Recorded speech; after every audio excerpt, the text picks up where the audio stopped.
I went to the University of California at Berkeley. I have an MFA from there that I got in 1982. I've been teaching ever since 1982.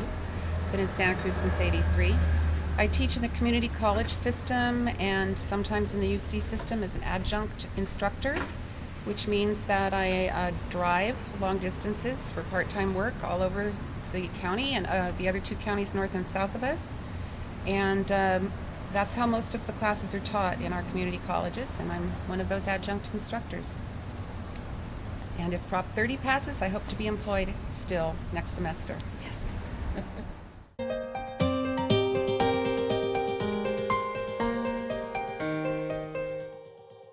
I did an undergrad program in Tennessee, an academic, and then I went to do an academic program in Florence at the Florence Academy of Art.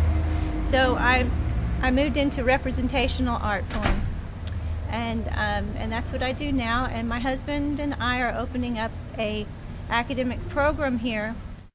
In the few instances I've had to actually tutor students, both adult and younger students, I personally start making a connection outside myself that's rewarding. And obviously when you're teaching somebody something, whether it be art or anything else, you're extending that connection to them and they're connecting to you. And I think that when you learn any art form, you learn to get in touch with a connection inside yourself.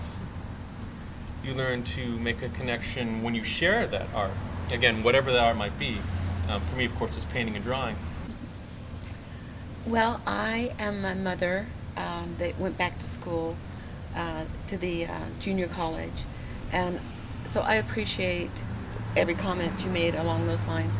And I know that teaching in the academic, the school environment always fed me, and it took me years to get my degree. I worked literally until maybe 10 years ago to finally get my degree, but I was always taking some sort of a class that maybe it applied to the arts, maybe it didn't, but always just educating myself. Mm-hmm.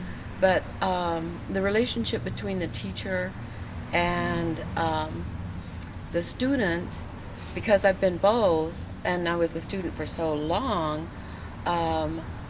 I appreciated being a student, just because of what I learned. And I mean, I just love always being fed. I haven't been teaching this technical way for a while. I used to teach children and a real playful, painting, not very serious, more expressionist. And now I've gone the other way and I'm teaching a very technical and but what I'm finding in teaching realism is that the philosophy behind it is you're going outside yourself to look at something else, to find a truth outside yourself, and then really study it. And it almost becomes a philosophy of life. It's to go outside yourself to see what's going on, and then bring it back into process. And so then you're not having distortion, I guess you could say, with reality around you. It's been a very interesting philosophical conversation around the students that have just started learning this with us, and also just being around in other artists in the area, in the tannery, learning things from each other. Learning for me is something, I always feel like I'm a student as well. As a teacher, I wouldn't want to move out of that situation where I wasn't learning still and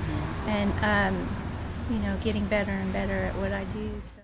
There's so much more to arts education than teaching someone how to draw representationally, even when that is what you're doing. If what you're doing is teaching, proportion and scale, there's still so much happens in the classroom and outside of the classroom, and having coffee with a student. Those are the moments I remember from my education, were the sort of downtimes with my professors and fellow students, and I like to create that in my own classroom too. There's a lot more than the actual assignment going on. and a lot of it is thinking and life choices and the experience of the professor or the experience of students within the classes they share with each other. It's so much more complex than how to draw or paint or whatever the title is on the Right. course, you know. Yeah, it's an exchange, it's a conversation.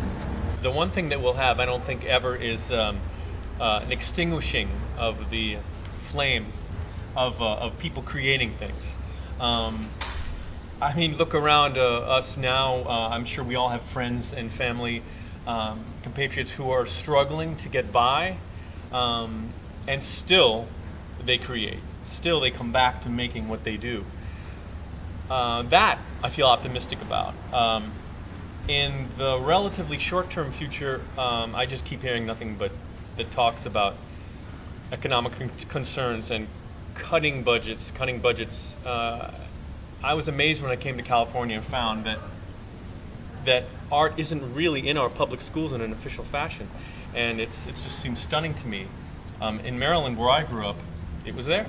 I think that art is kind of like what's such an integral part of our spirit that it won't die of itself. That the educational system in teaching art is probably more critical at the younger age than it is at the older age, for the reasons that Scott mentioned and that we've mentioned too. It's like art teaches thinking outside of the box. Art teaches understanding of others. You know, art teaches patience. Art teaches acceptance of yourself and of others and of the work. So I think that it's integral as our survival as humans. It's not just a curriculum or a class that we need to round us out. I think that if they had to eliminate, they should not eliminate art. Art should be like the predominant and the main program. If you're going to teach something, teach them art, because it's more encompassing. It includes so many aspects of life and interrelating. I was educated in a public school in the state of California. This is where I've been my whole life. So I came up through Oakland public school system and had a really pretty good arts education at Skyline High School back in the 70s. Was able to get into the University of California on Pell Grants when tuition was $350 a quarter, and went all the way through to get an MFA in an art department that had 15, 16 full-time tenured professors. Jeez. It's now down to, well, last time I checked their website, it was a third of that. In my lifetime in California, I have seen a very long downhill slide in arts education, beginning with the passage of Prop 13 back in whenever that was, early 80s. So, no, art's not going to die, but providing access to art through our public school system is in terrible condition, and it's not looking good for the near future with the condition of our state budget. I think that would the state cut out math? Would they cut out engineering? Would they cut out reading and writing? It's like art is the stepchild of the academic program, and we've been talking about critical thinking and creative problem solving is such an important part of any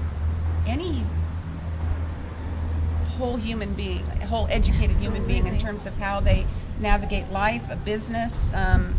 And someone brought up Steve Jobs. I mean, there's a perfect example of a creative person.